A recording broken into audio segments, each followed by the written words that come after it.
Direct action.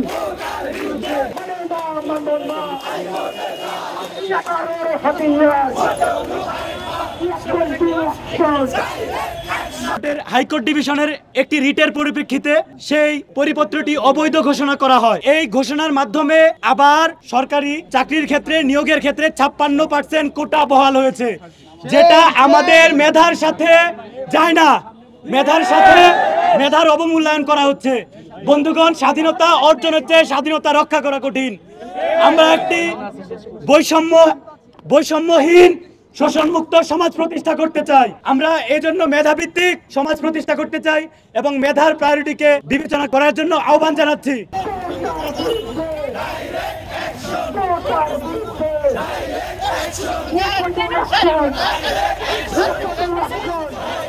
যখন কোটা দ্বারা বৈষম্য বিলোপ করা হয়, সেখানে সেই কোটায় আমাদেরকে বৈষম্যের সুযোগ করে দেওয়া হয়। আমাদেরকে এই বৈষম্যের সুযোগ করে দেওয়া হয় এবং আমাদেরকে সর্বক্ষেত্রে পিছিয়ে রাখার যেই কার্যক্রম, এই যে মুক্তিযোদ্ধা কোটা, বিশেষ করে এই বড় একটা কোটা 30% দেওয়াটা কোনোভাবেই যৌক্তিক নয়। এখানে আদিবাসী কোটা, প্রতিবন্ধী কোটা যে আমাদের দেশের 10% হচ্ছে প্রতিবন্ধী মানুষ রয়েছে, কিন্তু সেই ক্ষেত্রে মাত্র 1% হচ্ছে কোটা দেওয়া হয়েছে প্রতিবন্ধীদের জন্য।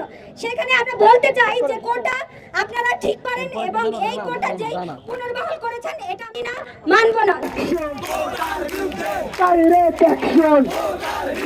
কোটার বিরুদ্ধে direct action. Direct action. কোটার বিরুদ্ধে কোটার পুনর্বহাল চলবে না, চলবে না। কোটার পুনর্বহাল, কোটার পুনর্বহাল, কোটার পুনর্বহাল চলবে না, কোটার পুনর্বহাল চলবে না, চলবে না। কোটার পুনর্বহাল, কোটার পুনর্বহাল, কোটার পুনর্বহাল 71-এর বাংলায়, 71-এর বাংলায়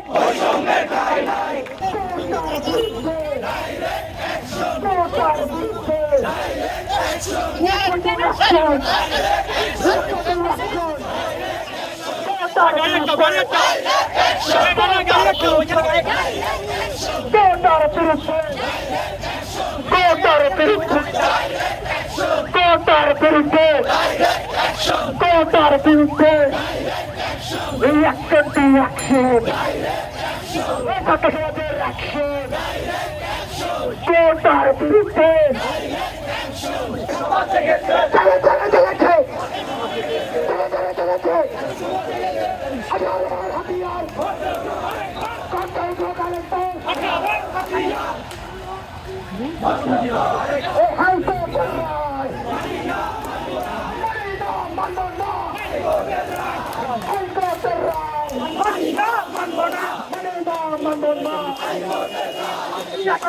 হাতিয়ার